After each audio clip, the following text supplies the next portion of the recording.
Right breaking చూస్తున్నాం. భద్రాద్రి కొత్తగూడెం జిల్లాలో దారుణం చోటు చేసుకుంది. విద్యాబుద్ధులు నేర్పాల్సిన ఉపాధ్యాయుడే విద్యార్థి పట్ల అసభ్యకరంగా ప్రవర్తించడంతో కీచకుడుగా తయారయ్యాడు. ఇల్లందు పట్టణంలోని గిరిజన బాలికల ఆశ్రమ పాఠశాలలో కొన్ని రోజులుగా 9వ తరగతి విద్యార్థిని ఉపాధ్యాయుడు రామ్దాస్ వేధిస్తున్నాడు. ఖమ్మం జిల్లా కారేపల్లి మండలానికి చెందిన విద్యార్థిని కుటుంబ సభ్యులకు విషయం తెలపడంతో విద్యార్థిని కుటుంబ సభ్యులు పాఠశాలకు చేరుకుని ఉపాధ్యాయుడు రామ్దాస్కు దేహశుద్ధి చేయడంతో పరిస్థితి ఉద్రిక్తంగా మారింది. ఇక విషయం తెలుసుకుని అక్కడికి చేరుకున్న పోలీసులు ఉపాధ్యాయుని అదుపులోకి తీసుకుని విచారిస్తున్నారు.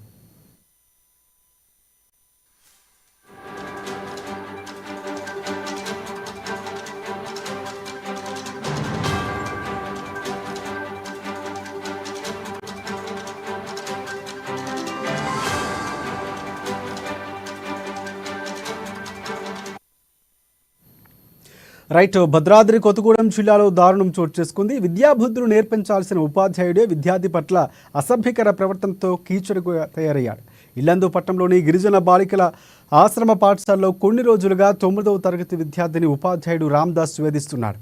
ఖమ్మం జిల్లా కారేపల్లి మండలానికి చెందిన విద్యార్థిని కుటుంబ సభ్యులకు విషయం తెలపడంతో విద్యార్థిని కుటుంబ సభ్యులు పాఠశాలకు చేరుకొని ఉపాధ్యాయుడు రామ్దాస్కు దేహశుద్ధి చేయడంతో పరిస్థితి ఉద్రిక్తంగా మారింది. ఇక విషయం తెలుసుకున్న పోలీసులు అక్కడికి చేరుకొని ఉపాధ్యాయుని అదుపులోకి తీసుకొని విచారిస్తున్నారు.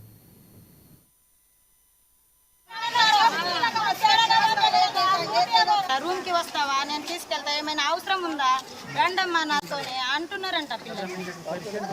సార్ పేరు రామ్దాస్ సార్, లంబడా ఆయన. పిల్లలు చెప్పారు సార్, పొద్దున్న ఫోన్ చేస్తే మేము వచ్చినాం. ఇక్కడ వచ్చేసరికి ఇట్లా పిల్లలు అందరూ ఏడుస్తున్నారు. 9th క్లాస్ పిల్లలు దారుణంగా ఏడుస్తున్నారు. అయితే ఈ రూమ్ మొత్తం ఎదిగితే దొరకడం లేదు. అయితే పైన ఉన్నాడు, అమ్మ నీకు దండం పెడతా అంటున్నాడు. ఎవరికి దండం పెట్టేదని నేనే గుంజుకొచ్చిన బయటికి. ఇప్పుడు పోలీస్కి అప్పో చెప్పిన. మా అమ్మాయి ఒక్కదానే అని కాదు సార్, మొత్తం 9th క్లాస్ మొత్తం పిల్లల్ని అట్లాగే చెప్తున్నాడు. మేము వచ్చేసరికి పిల్లలు బాగా ఏడుస్తున్నారు.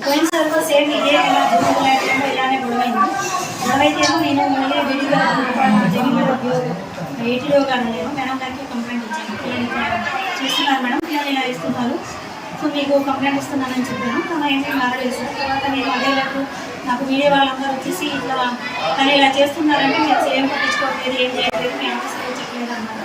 సార్ నేను ఆల్రెడీ మేడం గారికి చెప్పాను అని అంటే వాళ్ళు ఏంటంటే నేనే ఏం చేసుకుంటున్నాను అన్నట్టు మాట్లాడారు. అలాంటిది ఏం లేదండి, ఇప్పుడు నేనే మీ ముందు వెళ్ళి నేను డిఏ గారికి వెళ్ళి గారికి వెళ్ళి మాట్లాడతానని చెప్పేసి ఇప్పుడు గేట్ దగ్గరికి వెళ్ళి ఆయన చాలా